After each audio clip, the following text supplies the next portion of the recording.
ইন্নাহু মান ইউশরিক বিল্লাহি ফাকাদ হারামাল্লাহু আলাইহিল জান্নাহ।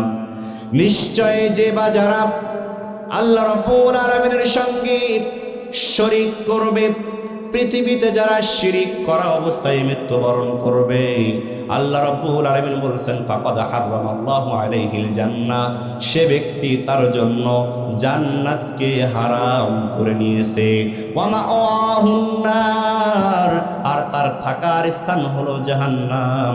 ওয়া মা লিয-যালিমিনা মিন নাসির, আর এই শিরিককারী জালেমদের জন্য কোনো সাহায্যকারী থাকবে না। আল্লাহর নবী সাল্লাল্লাহু আলাইহি ওয়াসাল্লাম তিনি হাদিসের মধ্যে বলেছেন মান মাতা ইশরিক বিল্লাহ, যে ব্যক্তি শিরিক করা অবস্থায়, তাওবাবিহীন অবস্থায় যে ব্যক্তি শিরিক করতে করতে মৃত্যুবরণ করলো, দাখালান নার, ওই ব্যক্তি যেন জাহান্নামে প্রবেশ করলো। পক্ষান্তরে আল্লাহর নবী সাল্লাল্লাহু আলাইহি ওয়াসাল্লাম বলেছেন ওয়া মান মাতা লা ইশরিক বিল্লাহ, আর যে ব্যক্তি শিরিক না করে মৃত্যুবরণ করলো, ওই ব্যক্তি দাখালাল জান্নাহ, ওই ব্যক্তি জান্নাতে প্রবেশ করলো। এজন্য আপনাকে আমাকে সদা সর্বদা চেষ্টা করতে হবে যেন আল্লাহ রাব্বুল আলামিনের সঙ্গে কোনোভাবে শিরিক না হয়।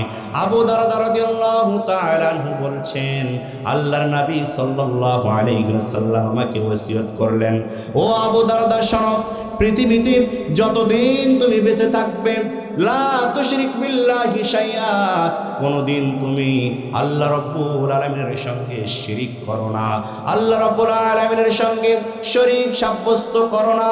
ওয়াইন কুতিতা, যদি তোমাকে হত্যা করা হয়, ওয়া হুররিকতা, যদি তোমাকে আগুনের মধ্যে জ্বালিয়ে পুড়িয়ে বিভৎস করে দেওয়া হয়, লা তুশরিক বিল্লাহি শাইআ, কখনো তুমি আল্লাহর সঙ্গে শরীক করিও না। তাহলে শিরিক করলে আল্লাহ রাব্বুল আলামিনের ওয়াদা হলো ফাকাদ হারামাল্লাহু আলাইহিল জান্নাহ, যে ব্যক্তি শিরিক করবে তার জন্য জান্নাত হারাম।